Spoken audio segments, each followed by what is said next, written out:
Hello, student of 12th class. How are you all? I hope you all are fine and healthy. So students, आज का जो हमारा topic है वो है genetic disorder part 3. Actually title यही है, जेनेटिक डिसऑर्डर पार्ट 3. तो जेनेटिक डिसऑर्डर को हम लोग कंटिन्यू कर रहे हैं और जो जेनेटिक डिसऑर्डर्स हैं अब हम पहुंच गए हैं आज कलर ब्लाइंडनेस पर. ठीक है कि कलर ब्लाइंडनेस क्या है. तो आइए आज हम लोग कलर ब्लाइंडनेस के बारे में जानते हैं, देखते हैं. देखिए पहले जान लेते हैं कि कलर ब्लाइंडनेस क्या है. तो उसकी डेफिनेशन क्या है कलर ब्लाइंडनेस की, आइए देखते हैं. It is an inherited disorder. ये एक इनहेरिटेड डिसऑर्डर है, मां बाप से बच्चों में यानी एक जनरेशन से दूसरी जनरेशन में जाने वाली बीमारी है. ऑफ डिक्रीज्ड एबिलिटी यानी कि घट जाता है. क्या घट जाता है? टू सी कलर और डिफरेंसेस इन कलर यानी कि रंगों को देखना, रंगों को पहचानना, रंगों के अंतर को पहचानना. ठीक है, वो जो काबिलियत होती है इंसान की घट जाती है या खत्म हो जाती है. ठीक है, ऐसी बीमारी, ठीक, और जो मां बाप से बच्चों में आती है ऐसी बीमारी को कलर ब्लाइंडनेस कहते हैं. ठीक है, कलर ब्लाइंडनेस की ये डेफिनेशन है. अब बात कर लेते हैं इसकी हिस्ट्री की. हिस्ट्री क्या है इसकी, इसके बारे में पता कैसे चला या क्या था इसके बारे में, तो वो देखते हैं. The first scientific paper on the subject of colour blindness. ठीक है, अच्छा, यानी कि पहला जो एक साइंटिफिक पेपर होता है, रिसर्च पेपर, वो कलर ब्लाइंडनेस पर लिखा था. किसने लिखा था?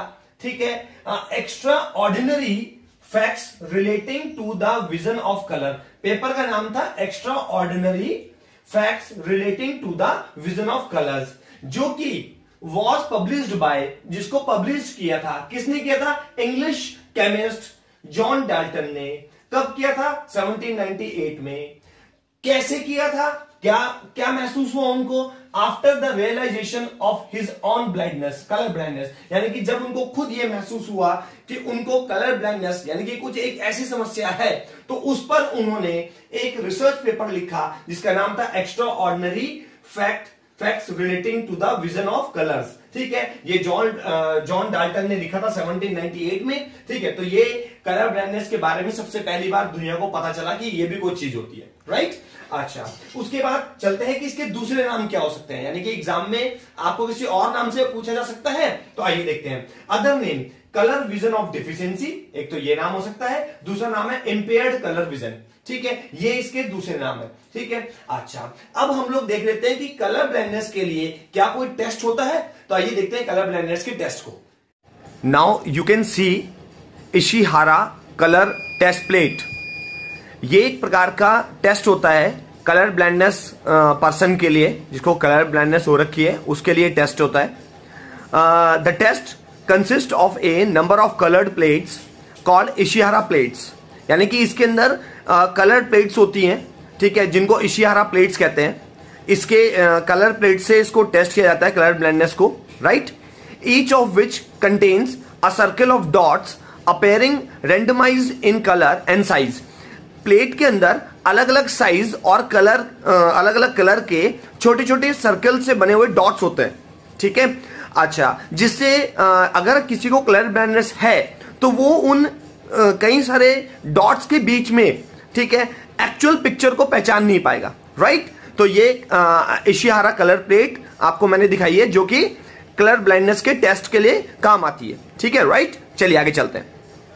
आइए अब हम लोग कलर ब्लाइंडनेस के कॉजेस के बारे में जान लेते हैं. कलर ब्लाइंडनेस का कॉज क्या है? It is caused by recessive gene located on X chromosome. Due to this defected gene cones of colour upset in retina. यानी कि ये जो बीमारी है, ये बीमारी एक्स क्रोमोसोम पर स्थित, यानी कि एक्स क्रोमोसोम, ठीक है, जो कि सेक्स क्रोमोसोम है, उस पर, ठीक है, जीन के डिफेक्ट हो जाने की वजह से, जो जीन रिस्पॉन्सिबल होते हैं कोन्स ऑफ कलर, ठीक है, यानी कि जो रेटिना में जो कोन सेल्स होते हैं जो कि कलर देते हैं, कलर के लिए जिम्मेदार है, उन सेल्स को बनाने के लिए जो जीन रिस्पॉन्सिबल है वो जीन ही डिफेक्ट हो जाता है. और वो जीन कहां प्रेजेंट है? एक्स क्रोमोसोम पर प्रेजेंट है.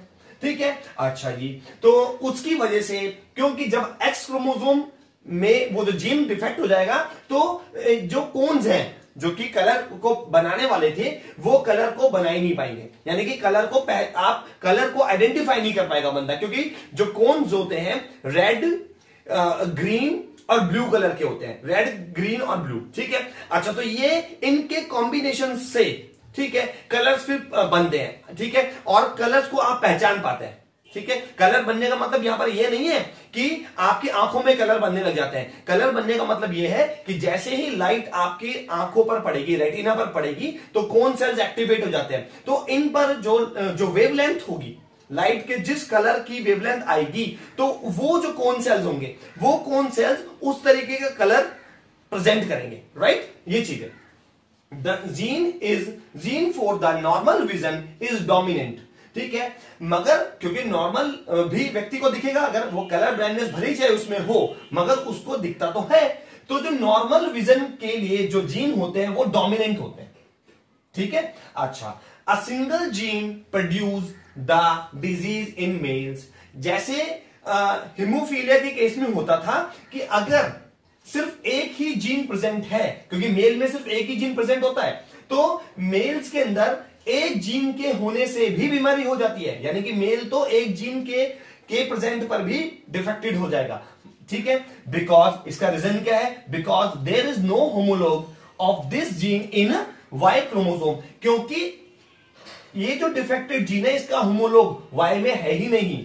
ठीक है, इस वजह से ओनली वन जीन के प्रेजेंट होने पर भी मेल के अंदर बीमारी आ जाती है। राइट, अच्छा, उसके बाद बोलता है कि फीमेल इन हेट्रोजाइगस कंडीशन, ठीक है, अच्छा, इज अपेरेंटली नॉर्मल। अब देखिए यहां पर ये हेट्रोजाइगस कंडीशन आ रही है इसके अंदर, क्योंकि सिर्फ एक एक्स क्रोमोसोम पर ही डिफेक्टेड जीन है, दूसरे पर नहीं है, तो ये हेट्रोजाइगस कंडीशन हो गई। Is apparently normal but actually the carrier of the disease. मगर ये जो वुमेन रहेगी ये कैरियर रहेगी। ठीक है, अच्छा, females suffer rarely only in homozygous condition, यानी कि महिलाओं में ये बीमारी सिर्फ तभी होगी जब होमोजाइगस कंडीशन होगी, यानी दोनों क्रोमोसोम्स के जो जीन है वो डिफेक्टेड होने चाहिए, तभी महिलाओं में बीमारी आने वाली है, अदरवाइज लेडीज में बीमारी नहीं होने वाली है, वो कैरियर रहेंगी। ये बहुत रेयर चांस होता है, सेम लाइक इट हिमोफीलिया की तरह। राइट, अच्छा, अब एक नोट हम यहां पे बात कर लेते हैं। देखिए, colour blindness like any other sex linked trait show criss cross inheritance. ये क्रिस क्रॉस इनहेरिटेंस शो करता है। अब देखिए बात कर लेते हैं क्या होता है क्रिस क्रॉस इनहेरिटेंस। जैसे कि बीमारी कैसे ट्रांसफर होगी, मेल टू फीमेल और फीमेल टू मेल। ठीक है, यानी फादर से डॉटर में और डॉटर से आगे सन में। ठीक है, अच्छा, या फिर फीमेल टू मेल और मेल टू फीमेल, इसको बोलते हैं क्रिस क्रॉस इनहेरिटेंस। ठीक है, ये जो कॉन्सेप्ट होता है। ठीक है, अच्छा, चलिए खैर अब आगे फर्दर देखते हैं। आइए देखते हैं टाइप्स ऑफ कलर ब्लाइंडनेस, यानी कि कलर ब्लाइंडनेस कितने टाइप का होता है। ठीक है, there are 3 types of cones in eye retina, यानी कि आंखों में जो रेटिना पार्ट होता है उसके अंदर 3 टाइप के कोन्स होते हैं। मैंने आपको पहले बताया था, रेड, ब्लू और green. Right, it is of 3 types. ठीक, इसके बेसिस पर कलर ब्लाइंडनेस भी 3 टाइप की होती है। कौन कौन सा? एक तो होता है प्रोटेनोपिया, जो कि रेड कोन्स के एब्सेंट होने की वजह से होगा। ठीक है, अच्छा, इट मींस रेड कलर को आइडेंटिफाई नहीं कर पाएगा। समझ में आ रही बात? अच्छा, उसके बाद है दूसरी है ट्राइटेनोपिया, ये ब्लू कोन्स के एब्सेंट होने की वजह से होता है। इस केस में वो ब्लू कलर को ठीक से आइडेंटिफाई नहीं कर सकेगा। ठीक है, थर्ड केस होता है ड्यूटेरेनोपिया। इस केस में ग्रीन कोन्स एब्सेंट होते हैं और ग्रीन कलर को ठीक से आइडेंटिफाई नहीं कर सकता। ठीक है, अच्छा, ये थे टाइप्स, यानी कि कलर ब्लाइंडनेस के 3 टाइप हो गए। राइट, आगे चलते हैं सिम्टम्स। सिम्टम्स क्या है? Decreased ability to see colour. तो सिम्टम्स यही है कि जिस पर्सन के अंदर ये बीमारी दिखेगी, ठीक है, वो कलर्स को ठीक से पहचान नहीं पाएगा। आपकी नॉलेज के लिए बता दूं कि जब आर्मी के लिए जाते हैं जॉब्स के लिए, तो उसमें ये वाला टेस्ट जरूर करवा के देखते हैं, यानी कि कलर को दूर से पहचान पा रहा है कि नहीं पहचान पा रहा है। क्योंकि जब आपको सामने से किसी को कलर ही नहीं पहचान पाएंगे तो आप बता ही नहीं पाएंगे कि ये अपने देश का आदमी की ड्रेस है कि दूसरे देश के दुश्मन देश के कैंडिडेट की ड्रेस है। तो ये जो टेस्ट होता है ये जरूरी बन जाता है इन केस ऑफ आर्मी, ठीक है। ट्रीटमेंट क्या है? Contact lenses and glasses are available with filters, ठीक है, यानी कि कॉन्टेक्ट लेंसेज लगवाने पड़ते हैं जो कि कलर को कलर दे देते हैं आंखों को, जिसकी वजह से वो व्यक्ति इस कलर को देख पाता है। और इसके अलावा जीन थेरेपी भी कर सकते हैं, बट थोड़ा महंगा होता है जीन थेरेपी, ठीक है। तो ये टाइप्स ऑफ कलर ब्लाइंडनेस और सिम्टम्स और ट्रीटमेंट हमने देख लिए। आइए अब हम लोग क्रॉसेस के बारे में देखते हैं कि जब हम दो अलग अलग मेल और फीमेल्स, ठीक है, क्या पॉसिबिलिटी बनेगी कि कलर ब्लाइंडनेस अगर मेल है फीमेल नहीं है, तो जो जो टाइप्स के क्रॉसेस होते हैं, आइए उन क्रॉसेस के बारे में चर्चा करते हैं, देखते हैं। यहां पर अब कुछ हम क्रॉसेस की बात कर रहे हैं। क्रॉसेस कैसे हैं कि अगर कोई, ठीक है, देखिए यहां पर मैं आपको बता देता हूं, अगर सपोज कीजिए कोई नॉर्मल मेल है और उसकी मैरिज, ठीक, हो जाती है कैरियर फीमेल से, जो कि कलर ब्लाइंडनेस के लिए कैरियर है, ठीक है। तो कैरियर फीमेल के पास, आपको पता है उसके पास दोनों तो जीन होंगे नहीं, दोनों एक्सेस पर तो होंगे नहीं, ठीक है, एक पर ही होता है, ठीक है। अच्छा, तो अगर नॉर्मल मेल और कैरियर फीमेल की मैरिज होती है तो क्या क्रॉसेस रिजल्ट निकल के आता है, यानी पॉसिबिलिटी क्या है बच्चों के होने की, ठीक है। तो देखिए, एक एबनॉर्मल मेल होगा, एक नॉर्मल मेल होगा, एक कैरियर फीमेल होगी, एक नॉर्मल फीमेल होगी, ठीक है। अच्छा, तो देखिए रिजल्ट क्या है? 50% chance of sons having abnormal colour vision, यानी कि 50% इन दोनों के कॉम्बिनेशन से जो बच्चे होने वाले हैं उनमें 50% बॉयज अगर होते हैं जो, तो वो एबनॉर्मल कलर विजन वाले होंगे। Clear? 50% chance of daughters being carriers, यानी कि 50% जो गर्ल बेबी होने वाली हैं वो कैसी होंगी? वो कलर ब्लाइंडनेस के लिए कैरियर का काम करेंगी, ठीक है। तो ये था एक ए, मैंने आपको एक क्रॉस दिखाया, जो पॉसिबिलिटी ए दिखाई है। अब पॉसिबिलिटी बी की बात कर लेते हैं। पॉसिबिलिटी बी क्या कहती है? अगर एबनॉर्मल मेल की शादी नॉर्मल फीमेल के साथ हो, यानी कि मेल में तो बीमारी है, ठीक है, अच्छा, मगर फीमेल में कोई बीमारी नहीं है, तो क्या पॉसिबिलिटी है? तो देखिए, तो है नॉर्मल मेल होगा और नॉर्मल ही मेल होंगे, यानी दोनों जो लड़के होने वाले हैं वो नॉर्मल होने वाले हैं, यानी कि बॉयज जितने भी होने वाले हैं सबके सब नॉर्मल है, और जो डॉटर्स होने वाली हैं वो जितनी भी होंगी वो सबकी सब कैरियर होंगी, ठीक है। अच्छा, देखिए 100% chance of sons having normal colour vision और 100% chance of daughter being carriers, यानी कि जितने भी बॉयज होंगे इनके वो सब के सब नॉर्मल होंगे, कोई प्रॉब्लम नहीं होगी, कोई डिफेक्ट नहीं होगा, और जितनी भी गर्ल्स होंगी, डॉटर जो होने वाली हैं, वो सब के सब कैरियर होंगी, ठीक है। ये अभी दो हमने पॉसिबिलिटीज देखी। आइए अगली और दो पॉसिबिलिटीज फिर देखते हैं। आइए अब देखते हैं क्रॉस नंबर 3 और क्रॉस नंबर 4, सी और डी।